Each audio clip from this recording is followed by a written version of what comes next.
Assalamualaikum warahmatullahi wabarakatuh. Hai teman-teman, izin memperkenalkan diri. Nama saya Hernesti Rahayu dari kelas karyawan Prodi Ekonomi Syariah dengan NPM 20461107. Sekolah Tinggi Ilmu Ekonomi Syariah. Tujuan saya membuat video ini adalah untuk memenuhi salah satu tugas mata kuliah statistika dengan dosen pengampu Bapak Joko Kristianto. Saya akan menjelaskan materi terkait penyajian data statistika. Untuk lebih lanjutnya, mari kita simak ya materi penjelasan langsung dari saya terkait penyajian data. Nah, apa sih penyajian data itu? Penyajian data merupakan salah satu kegiatan dalam pembuatan laporan hasil penelitian yang telah dilakukan agar dapat dipahami dan dianalisis sesuai dengan tujuan yang diinginkan. Data yang disajikan ini harus sederhana dan juga jelas. Tujuan dari penyajian data adalah memberikan gambaran yang sistematis tentang peristiwa yang merupakan hasil penelitian maupun secara observasi. Lalu, data yang diambil itu lebih cepat dan dapat dimengerti. Penyajian data juga memudahkan dalam membuat analisis data, membuat proses pengambilan keputusan, dan kesimpulan yang lebih tepat, cepat, dan akurat. Lalu ada bentuk penyajian data. Bentuk penyajian data ini terbagi menjadi 3, yaitu bentuk tulisan, tabel, dan juga grafik. Penyajian data dalam bentuk tulisan. Penyajian data termasuk salah satu kegiatan dalam membuat laporan hasil penelitian yang dilakukan oleh seseorang ataupun berkelompok dalam bentuk tulisan. Hal ini bertujuan agar informasi yang disampaikan dapat dipahami sesuai dengan tujuan yang diinginkan. Selain itu juga memberikan keterangan dari keseluruhan prosedur, hasil-hasil, dan kesimpulan-kesimpulan yang menggunakan sebuah tulisan atau teks. Contohnya, penyebaran tentang virus COVID-19 di daerah perkotaan cenderung lebih ramai atau banyak kasusnya dibandingkan dengan daerah pedesaan yang masih jarang ada penduduknya. Lalu ada penyajian data dalam bentuk tabel. Penyajian data dalam bentuk tabel mementingkan keakuratan data, karena setiap kolom dan baris pada tabel harus memuat informasi yang sangat detail, sehingga informasi yang diberikan dapat dipertanggungjawabkan. Lalu, ada bagian-bagian yang harus kalian ketahui tentang dalam membuat sebuah tabel, yaitu terdapat judul, judul baris kolom, judul kolom, body, footnote, dan yang terakhir ada sumber data. Judul merupakan yang mewakili keseluruhan isi tabel terletak di atas bagian tabel. Lalu ada judul baris kolom, itu terletak paling kiri, termasuk kepala kolom tersebut memberikan gambaran pada setiap baris dan juga tabel. Lalu ada judul kolom yang termasuk ke dalam kepala kolom. Body merupakan isi dari kolom tabel yang telah disajikan. Nah, lalu ada footnote, yaitu catatan kaki yang berada di bagian bawah, sebagai tempat pencantuman identitas sumber rujukan dari pengutipan informasi di bagian badan, teks, ataupun badan paragraf. Dan yang terakhir itu ada sumber data atau source, yang merupakan informasi yang memuat asal informasi dalam tabel yang terletak di bagian bawah tabel. Lalu, ini adalah contoh dari tabel ya. Ini ada judul tabel, bodinya, sumber data, judul kolom, dan juga footnote. Jenis-jenis data penyajian data dalam bentuk tabel, yaitu terdiri dari 3. Yang pertama, tabel induk atau master tabel. Yang kedua itu ada tabel silang. Yang ketiga itu ada tabel distribusi frekuensi. Nah, tabel distribusi frekuensi ini terbagi menjadi 2, yaitu ada tabel distribusi frekuensi relatif, dan yang kedua itu ada tabel distribusi frekuensi kumulatif. Tabel induk. Tabel induk merupakan tabel yang berisikan semua hasil pengumpulan data secara terperinci. Nah, kita lihat ya contohnya. Ini ada contoh pengetahuan pengumpulan data seorang perawat atau mahasiswa perawat tentang terkait tingkat pendidikannya. Kemudian itu ada penyajian tabel dalam bentuk tabel silang. Tabel silang merupakan pengelompokan data dari dua variabel dengan cara mengklasifikasikan silang antara kedua variabel yang ada. Tabel silang ini seringkali disebut sebagai tabel kontingensi atau kontingensi table. Nah, contohnya kita lihat ya, ini terdapat data transportasi siswa ke sekolah. Ada jenis kelaminnya laki-laki dan perempuan, lalu kendaraan umum, jalan kaki. Kita bisa lihat ya di sini ada persilangan di antara keduanya, dengan total semua dari jumlah laki-laki dan perempuan itu adalah 39 orang. Lalu penyajian data dalam bentuk distribusi frekuensi. Nah, tabel distribusi frekuensi adalah alat penyajian data statistika yang berbentuk kolom dan baris yang di dalamnya terdapat susunan data yang telah dikelompokkan menurut kategori tertentu. Tabel distribusi frekuensi. Bagian-bagian dari tabel distribusi ini terdiri dari yang pertama itu ada kelas-kelas, batas kelas, tepi kelas, titik tengah atau tanda kelas, dan yang terakhir itu ada kelas interval. Kelas-kelas merupakan kelompok nilai atau data yang variabel dari suatu acak. Lalu ada batas kelas, nilai-nilai yang membatasi kelas satu dengan kelas yang lainnya. Batas kelas ini menjadi batas yang semu dari setiap kelas, karena di antara kelas yang satu dengan kelas yang lainnya masih terdapat tempat untuk angka-angka tertentu. Terdapat dua batas kelas, yaitu batas kelas bawah dan juga batas kelas atas. Lalu ada tepi kelas yang merupakan batasnya tak kelas, yaitu batas yang tidak memiliki tempat untuk angka-angka tertentu antara kelas 1 dengan kelas yang lainnya.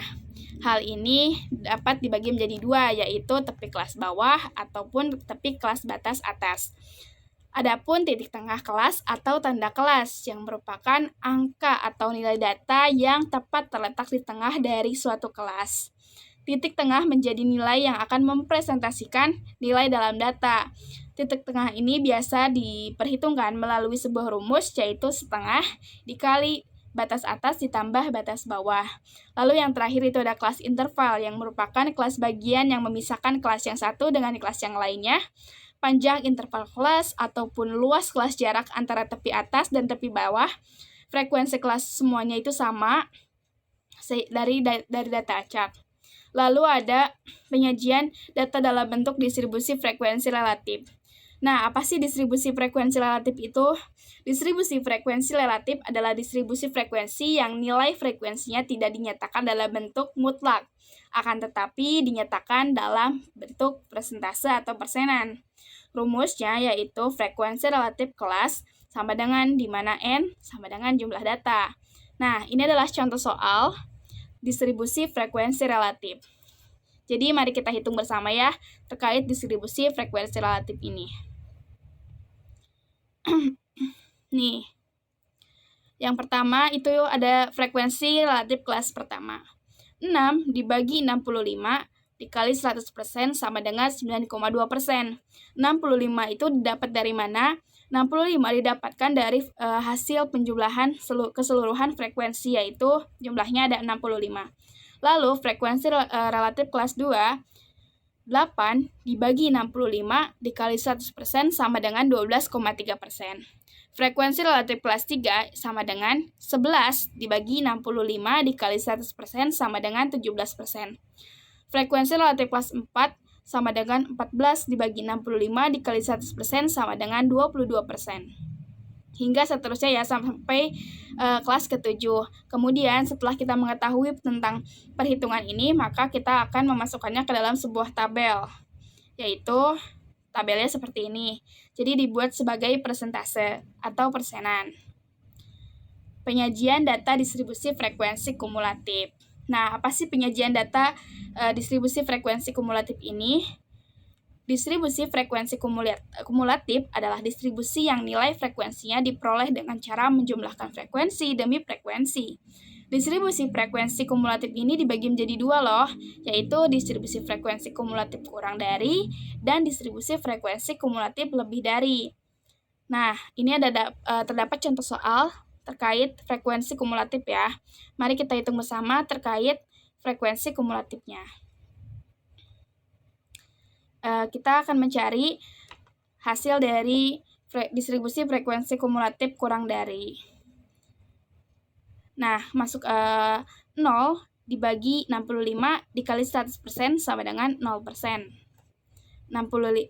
Lalu dari frekuensi kumulatif kelas 2 itu ada 6 dibagi 65 dikali 100% sama dengan 9,2%.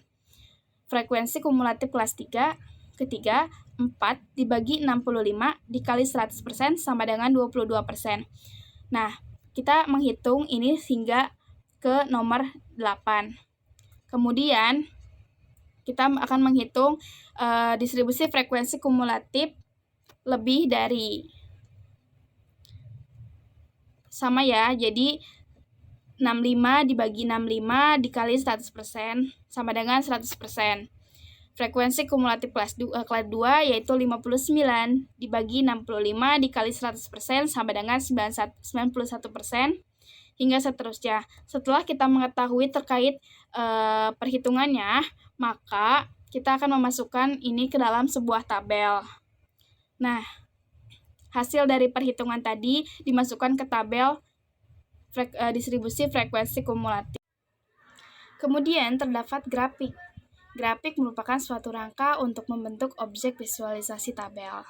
Tabel yang terdiri dari angka-angka dapat disajikan atau dapat ditampilkan ke dalam bentuk gambar, bisa dalam bentuk garis, lingkaran, maupun batang.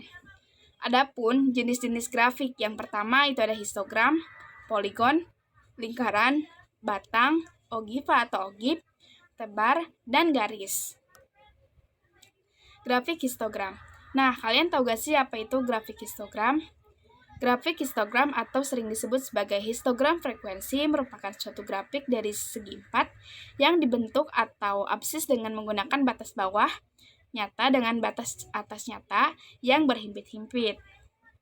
Nah, langkah-langkah membuat histogram ini yang pertama, buatlah absis atau sumbu mendatar X yang menyatakan sebuah nilai. Lalu, ada titik ordinat, yaitu sumbu tegak Y yang menyatakan frekuensi. Yang kedua, buatlah skala absis dan ordinatnya. Ketiga, buatlah batas kelas dengan cara setiap tepi bawah kelas itu dikurangi 0,5. Yang keempat, membuat tabel distribusi frekuensi untuk membuat grafik histogram. Kemudian ada grafik histogram. Ini adalah contoh dari grafik histogram penyajian data pengunjung. Lalu terdapat poligon. Poligon adalah grafik garis yang menghubungkan nilai tengah dari setiap interval kelas. Agar ujung kiri dan kanannya tertutup, maka perlu ditambah satu kelas pada kelas pertama dan satu kelas lagi sesudah kelas terakhir dengan frekuensi masing-masing 0. Untuk membuat tabel poligon, kita harus menentukan dulu nilai tengah dari suatu data. Nilai tengah yang dapat dicari dengan menjumlahkan tepi bawah kelas dengan tepi atas kelas dari setiap kelas interval, kemudian dibagi menjadi 2. Ini adalah contoh dari soal interval kelas, dan kita akan mencari dan menentukan nilai tengahnya. Nah, di sini jadi kita 10 interval kelasnya itu dijumlahkan dulu, kemudian dibagi menjadi 2. Setelah itu kita memasukkan hasil dari nilai tengahnya itu ke dalam sebuah tabel dan dibuatlah tabel atau grafik poligon. Kemudian ada grafik lingkaran. Grafik lingkaran yaitu suatu lingkaran yang dibagi menjadi beberapa bagian lingkaran di mana besar setiap bagian lingkaran tergantung dari besar kecil variabel. Perhitungan nilai bagian lingkaran dihitungkan berdasarkan persentase. Nah, di sini ada contohnya ya. Di sini peminat bola basket itu banyak sekali ya, jadi 130%, lalu ada bola 100%, musik, dan silat. Kemudian ada grafik ogif atau ogiva. Untuk membuat grafik ogif terlebih dahulu, kita harus mencari nilai frekuensi kumulatif, sedangkan distribusi frekuensi kumulatifnya itu adalah distribusi yang nilai frekuensinya diperoleh dengan cara menjumlahkan frekuensi demi frekuensi. Distribusi frekuensi kumulatif ini dibagi menjadi dua, yaitu ada distribusi frekuensi kumulatif kurang dari, yaitu yang sering disebut sebagai negatif, lalu ada distribusi frekuensi kumulatif lebih dari yang sering disebut sebagai positif. Nah, untuk distribusi frekuensi kumulatif tadi saya sudah mengulas terkait materinya. Di sini langkah-langkah untuk membuat grafik OGIF itu, yang pertama kita harus mengetahui nilai frekuensi kumulatifnya. Jadi kita harus mencari dulu, lalu menghitung nilai frekuensi kumulatif positif dan juga negatif. Kemudian kita memasukkan hasil dari perhitungan frekuensi kumulatif positif dan negatifnya ke dalam sebuah tabel, lalu dibuatlah grafik OGIF-nya. Nah, ini adalah hasil dari perhitungan frekuensi kumulatif kurang dari dan juga lebih dari. Setelah kita mengetahui hasil perhitungannya, maka kita akan membuat sebuah grafik OGIF-nya. Ini merupakan grafik OGIF dari data tadi yang telah kita perhitungkan. Kemudian ada grafik batang. Diagram batang adalah grafik yang mewakili data dalam bentuk persegi panjang, vertikal maupun horizontal. Diagram ini umumnya digunakan untuk menggambarkan kinerja objek pencarian selama periode waktu tertentu. Nah, grafik batang ini memiliki 3 jenis, yaitu single bar, multi bar, dan komponen bar. Langkah-langkah untuk membuat diagram grafik batang ini yaitu atur sumbu secara horizontal, datar, dan vertikal ataupun tegak. Lalu, untuk grafik batang vertikal, tulis nilai atau nama data pada sumbu horizontal dan frekuensi setiap nilai atau nama tersebut pada sumbu vertikal. Sedangkan, untuk grafik batang horizontal, tulis nilai ataupun nama data pada sumbu vertikal dan tulis frekuensi masing-masing atau nama tersebut pada sumbu horizontal dan buatlah tabel pada kedua sumbu. Lalu buatlah persegi panjang yang cocok dengan nilai atau nama setiap data frekuensinya. Beri nama diagram balok tersebut berdasarkan data yang disediakan. Nah, di sini terdapat 2 contoh, yaitu grafik batang single bar yang terdiri dari 1 batang saja ya. Lalu ada multi bar yang terdiri dari beberapa batang. Kemudian ada grafik garis. Grafik garis secara umum dibagi menjadi 2 bagian, yaitu single line chart yang terdiri dari 1 garis saja dan multi line chart yang terdiri dari beberapa garis. Grafik garis ini baik yang tunggal maupun yang terdiri dari beberapa garis sangat berguna untuk menggambarkan perkembangan suatu kegiatan. Nah, contoh dari grafik garis single ini seperti ini, dan adapun contoh grafik garis multiple. Lalu ada diagram tebar atau grafik tebar yang sering disebut sebagai diagram scatter atau diagram pencar, yang disebut sebagai juga diagram sebar, yang merupakan gambar yang menunjukkan kemungkinan hubungan ataupun korelasi antara pasangan 2 macam variabel dan menunjukkan keeratan hubungan antara 2 variabel tersebut yang sering diwujudkan sebagai koefisien korelasi. Scatter diagram ini dapat digunakan untuk mengecek apakah suatu variabel dapat digunakan untuk mengganti variabel yang lain. Nah, tujuan dari diagram scatter ini yaitu untuk menganalisis tindak lanjut untuk menentukan apakah penyebab yang ada benar-benar memberikan dampak kepada karakteristik kualitas. Lalu di sini terdapat contoh dari diagram tebar atau scatter. Sekian materi penjelasan dari saya tentang penyajian data statistika. Mohon maaf bila ada salah-salah kata atau kesalahan kata. Wassalamualaikum warahmatullahi wabarakatuh.